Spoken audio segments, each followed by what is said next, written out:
하나님 말씀은 레위기 27장 14절에서 25절까지의 말씀입니다.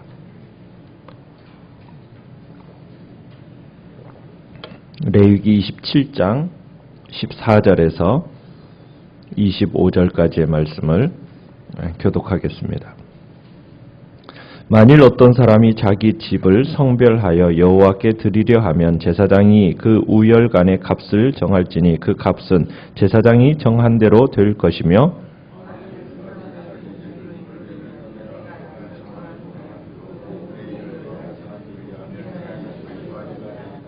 만일 어떤 사람이 자기 기업된 밭 얼마를 성별하여 여호와께 드리려 하면 마지기 수대로 내가 값을 정하되 보리 한 호멜지기에는 은 50세겔로 계산할지며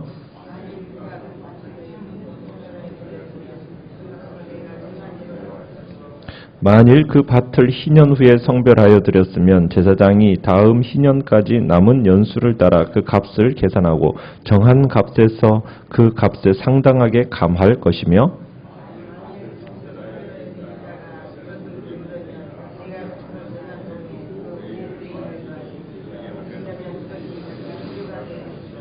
만일 그가 그 밭을 무르지 아니하려거나 타인에게 팔았으면 다시는 무르지 못하고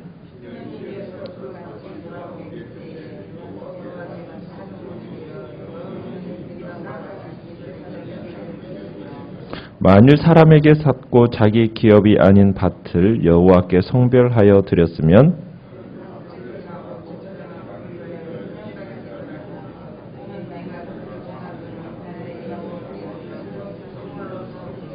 그가 판 밭은 희년에 그 판 사람 곧 그 땅의 원주인에게로 되돌아갈지니라. 또 내가 정한 모든 값은 성소의 세겔로 하되 20게라를 한 세겔로 할지니라. 아멘. 오늘 말씀의 제목은 서원은 고급스러운 예배라는 제목으로 말씀을 나누고자 합니다. 레위기 27장은 이제 서원에 대한 규례를 우리가 보고 있습니다. 하나님 앞에 합당한 서원을 한 사람이 나중에 이 서원을 물으고 싶을 때 어떻게 해야 하는가에 대하여 이제 27장은 지금 다루고 있는 겁니다. 어떻게 보면 레위기 27장의 구조는 간단하죠. 서원한 각 경우에 따라서 지금 말씀하고 있기 때문입니다. 첫 번째 2절부터 8절까지를 보시면 사람의 서원에 관한 경우입니다. 그러니까 주님의 백성이 나 자신을 아니면 나의 자녀를 이렇게 하나님 앞에 드리겠다라는 서원, 그 서원은 뭐 생명을 제물로 바친다 이런 의미는 아닙니다. 하나님은 인신 제사를 받으시는 분이 아니기 때문이죠. 이 말은 어떻게 보면 평생 동안 성막에서 일하거나 아니면은 조건에 따라 적절한 금액을 성소에 내는 것을 이야기합니다. 나시린이라는 제도가 있잖아요. 그 나시린의 서원에서도 이 원리가 그대로 적용이 되는데 나시린의 서원을 지킬 수 없는 경우, 그 경우가 오늘 본문처럼 이제 나이와 성별에 따라서 값을 정해서 성막에다가 금전을 드리는 겁니다. 하나님은 인간의 번제물을 원하시는 분이 아닙니다. 그것은 다른 종교 속에서 나타나는 이방 종교 속에서 나타나는 모습이지 하나님은 인간의 생명을 요구하시는 분이 아니거든요. 그래서 사람이 서원을 한다 할 때는 그의 몸값을 성전에 들여놓는다는 걸 의미한다고 볼 수가 있습니다. 오늘 본문에 표기된 2절로 8절에서의 그 표기된 값을 보면은 그 값은 그 당시 노예의 몸값을 근거로 해서 형평성을 맞추었을 가능성이 높습니다. 성막에서 일하는 것을 전제로 해서 노동력의 그 가치를 돈으로 환산한 것인 거죠. 노예의 그 몸값을 정할 때처럼 하나님이 그 서원한 사람의 조건에 따라서 그 정하신 액수를 살펴보면 몸값을 결정하는 데 있어서 3절부터 이렇게 보시면은 남자면은 남자 어른은 은 50세겔, 그 다음에 어른은 여자 어른은 30세겔, 남자 아이는 은 5세겔, 그 다음에 60살 이상이면 은 15세겔. 왜 이렇게 차별이 두겠습니까? 뭐 성차별이나 나이 차별을 얘기하는 게 아니라 노동력 때문입니다. 생산성이 가장 높은 노동력을 가장 가진 그 성인 남자가 가장 높은 값을 매기고 그에 따라 이제 정해지는 거죠. 그런데 이 당시 한 세겔, 이 한 세겔이 은 11g이라고 하는데 이것은 일반 노동자 4일의 임금에 해당이 되어집니다. 그러면 50세겔이면 노동자 며칠의 임금입니까? 200일의 임금에 해당되는 겁니다. 자, 그러면은 서원이라는 것은 함부로 하나님께 바치겠다는 서원을 하지 말라는 거예요.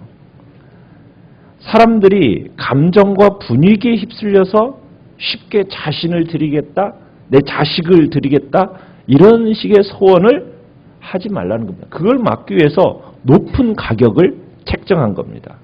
그러니까 하나님께서 원하시는 순종은 즉흥적인 순종이 아닙니다. 즉흥적으로 헌신하겠습니다. 이런 헌신을 받으시는 게 아니에요. 하나님은 그런 헌신이 아니라 신중한 헌신을 기뻐하시는 겁니다. 그래서 뭔가를 하나님 앞에 제가 뭔가를 하겠습니다. 뭔가를 드리겠습니다. 나 자신을 주님 앞에 헌신하겠습니다. 할 때에는 주님 앞에 신중하게 자신을 생각하고 주님 앞에서 그렇게 드려가라는 얘기입니다. 그래서 이렇게 높은 가격을 책정해 놓은 겁니다.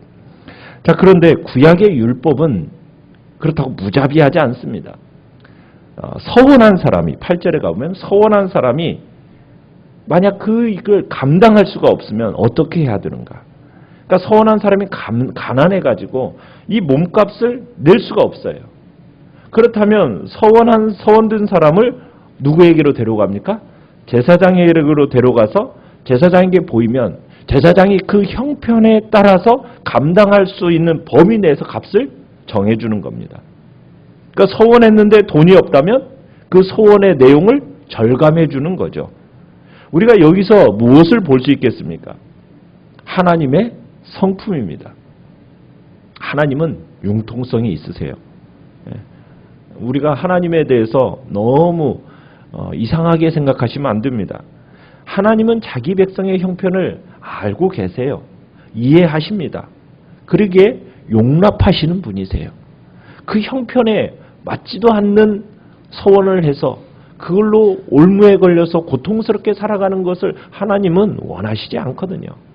그러니까 하나님은 사람이 감당할 시험만 허락하시잖아요.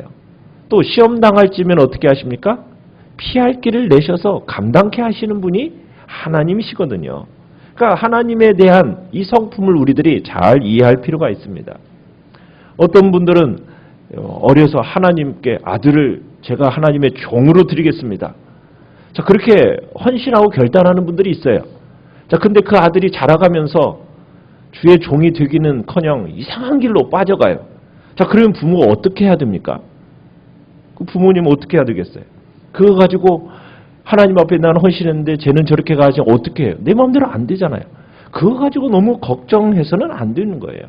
하나님께서 그 일에 대해서 이제 해결해 주시도록 맡겨야죠. 그럼 하나님이 그 일에 대해서 그 마음을 받으셨고 그 일을 알아서 처리 가십니다. 어떤 분들은 건축 헌금할 때 하나님 앞에 제가 1억을 드리겠습니다. 이런 분들이 있어요. 근데 갑자기 그냥 집안 형편이 곤두박질을 쳤어요. 그러면 헌금을 못 하잖아요. 그러면 어떻게 하겠어요? 어떻게 해야 됩니까? 오늘 레위기의 원리에 따르면 목사를 찾아가서 상의해야죠. 교회 옮기지 말고 찾아가서 상의하고 제가 이렇게 소원을 했는데 도저히 형편이 안 돼서 못 하겠습니다.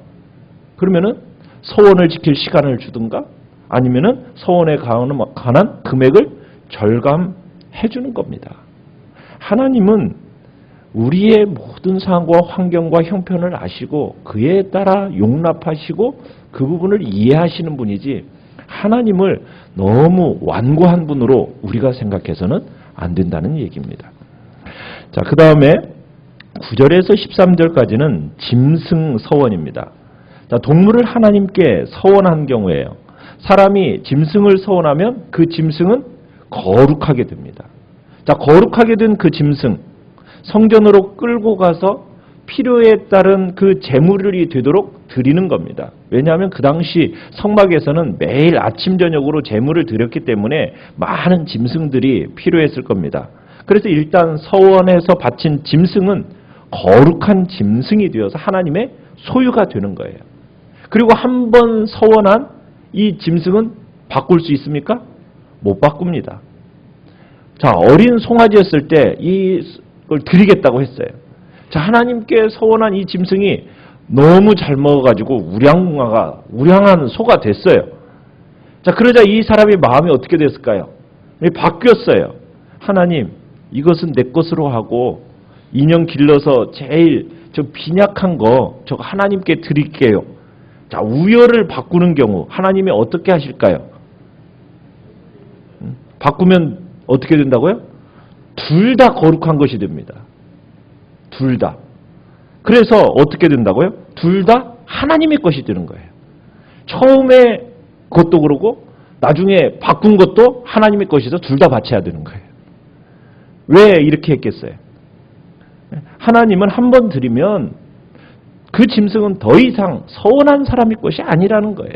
하나님의 소유이기 때문에 사람의 마음대로 처분할 수가 없다라는 겁니다. 바꿀 수가 없는 거예요. 그러니까 하나님은 거짓말을 하는 것을 싫어하셔요. 하나님은 거짓말해서는 안 된다는 거예요. 하나님은 계산이 정확하신 분입니다.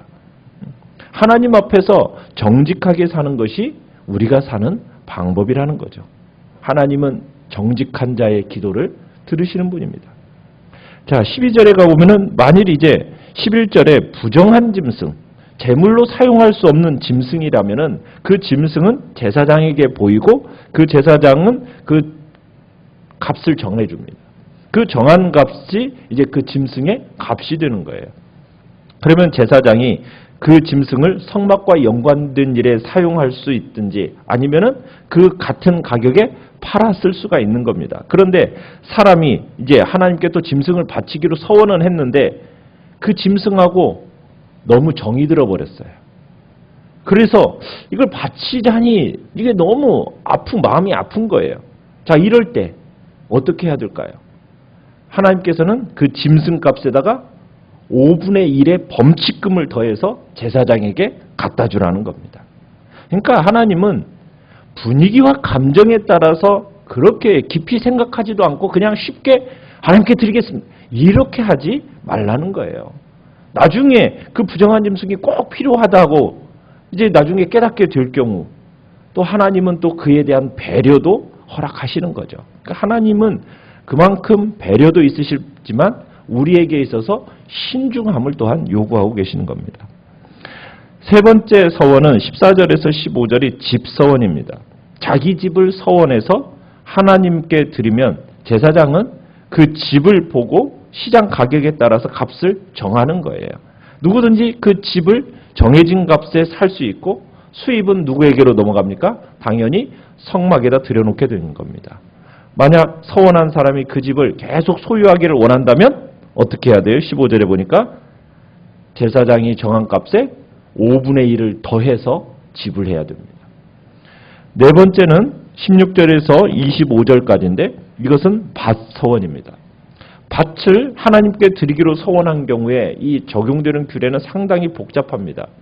오늘 본문에서는 두 종류의 땅에 대해서 서원을 논의하고 있는데 16절에서 21절까지는 첫 번째 경우로서 조상으로부터 물려받은 땅, 이 받은 땅을 서원했을 때 적용되는 규례입니다. 그리고 22절에서 25절까지는 두 번째 경우로서 남에게서 산 땅을 서원할 경우, 그럴 때 적용되는 경우인데 첫 번째 경우가 두 번째 경우보다 좀 더 복잡해요. 16절에 보면은 조상 대대로 물려받은 땅, 기업된 밭, 이것 밭을 서원하면 그 밭의 값은 어떻게 정해집니까? 농사를 짓기 위해서 뿌리는 그 씨앗의 양에 따라서 가격이 정해집니다. 호멜이라는 이 단위는요, 그 시대와 지역에 따라 약간 다르긴 한데 110에서 약 240리터에 달하는 양입니다. 근데 통상적으로 한 220리터로 계산이 되어졌어요. 근데 이 정도의 양의 그 씨앗을 여러분 파종한다라고 하면 그 땅은 상당한 거잖아요. 근데 그 땅의 값을 얼마로 계산을 했느냐면 16절에 보니까 은 50세겔로 계산을 했어요. 그리고서는 희년이 얼마나 근접했느냐에 따라서 값이 내려갑니다. 1년에 얼마로 보냐면 1세겔로 보는 거죠. 50년이니까, 희년이 50년이니까 1년에 그러니까 1세겔로 계산법을 사용하면 희년이 30년 후가 남았으면 이 땅의 값은 얼마가 되는 겁니까? 30세겔로 계산이 되어지는 겁니다. 자, 그런데 밭을 무르고 싶어요. 그러면은 어떻게 하라고요? 5분의 1, 20% 값을 더 치르라는 겁니다. 그런데 만약 무르지 않을 경우에 그 밭이 다른 사람에게 팔리고 다시 물을 수가 없습니다. 희년이 되면 옛날에는 어떻게 됐어요? 다시 그 사람으로 돌아갔잖아요. 그런데 서원한 이 땅은 기업주인 땅이라고 할지라도 희년이 되어도 어떻게 됩니까? 주인에게로 돌아가지 않고 누구에게로 돌아간다고요? 21절 끝에 보면 제사장의 기업이 될 것이다. 이렇게 얘기합니다. 자, 그런데 두 번째 경우는 22절에 원래 가지고 있던 밭이 아니에요. 남에게서 산 밭입니다. 그것을 서원한 경우에는 제사장은 희년까지 남은 횟수를 딱 계산해 값을 책정합니다. 자, 희년이 됐어요. 그럼 그 땅은 어디로 돌아갈까요? 그 땅 본래의 소유자에게로 돌아갑니다. 이런 식으로 이제 서원된 것들이 얘기가 되는데, 왜 예배의 책인 이 레위기가 왜 서원장으로 끝나고 있다고요? 하나님께서 이 서원도 고급스러운 형태의 예배로 인정하신다는 겁니다. 우리가 하나님께 서원할 수 있습니다. 이 서원이라는 것은 예배 중에서도 가장 고급스러운 예배라는 거예요. 고차원적인 예배의 형태라는 겁니다. 왜? 서원은 자발적으로 드리는, 그래서 하나님을 기쁘시게 하는 것이기 때문입니다. 하나님께 서원했어요. 있으면 갚고 정 못 갚을 경우에는 어떻게 하라고요? 목회자에게로 찾아가서 의논해서 이 서원에 대한 마음의 부담감을 털어버려야 됩니다. 그 지혜가 필요해요. 그런데 나중에 상황이 어떻게 변할지 모르니까 서원은 어떻게 하라고요? 신중하게 하라고요. 함부로 감정에 따라서 내 마음에 휩쓸려서 여러분 그렇게 서원해서는 안 됩니다. 왜요? 하나님은 그 서원을 절대로 잊어버리는 분이 아니시기 때문입니다. 우리는 잊을 수 있을지 모르지만 하나님은 절대로 잊지 않으시거든요. 왜요? 하나님은 살아계신 분이고 우리를 사랑하시는 분입니다. 영원 전부터 우리를 사랑하시고 영원 후까지 무궁토록 사랑하시는 하나님, 이런 하나님 앞에서 우리는 정직해야 됩니다. 서원이 필요하다면 여러분 하십시오. 그러나 그것은 반드시 지켜야 합니다. 내 이익과 내 상황과 내 형편에 따라서 여러분 하나님 앞에서 거짓 행동을 해서는 절대로 안 됩니다. 만약 그러나 서원을 지키기가 어렵다라고 판단이 되어지면 하나님의 인자하심과 긍휼하심을 구하십시오. 왜? 하나님은 인자와 긍휼이 풍부하신 하나님이기 때문에 우리의 그 모든 상황과 환경과 형편을 아시고 은혜를 구하는 자의 그 은혜를 주시는 분이기 때문입니다. 그러나 우리는 반드시 서원을 지키는 것은 손해보는 것이 아니라는 걸 또한 기억해야 됩니다. 서원을 지키는 것은 하나님의 거룩한 축복을 더욱 풍성하게 받는 복된 통로요 길이 되기 때문입니다. 그래서 마지막 예배의 책인 이 레위기의 마지막 장에 서원을 딱 집어넣으시면서 자기 백성을 사랑하는 자들에게 그리고 하나님 앞에서 정직하고 하나님 앞에 헌신된 자들을 향한 하나님의 놀라운 커다란 축복의 통로가 이 서원이 되어질 것을 말씀하고 있는 겁니다. 주의 백성들 앞에서 이제 우리가 하나님 앞에서 어떤 마음으로 살아가야 될지 다시 한번 결단하시고 주님을 향하여 내가 모든 것을 주님 앞에 드리겠다라는 그 아름다운 그 서원의 마음이 이제 우리를 통해서 아름답게 또 나타나기를 간절히 소원합니다.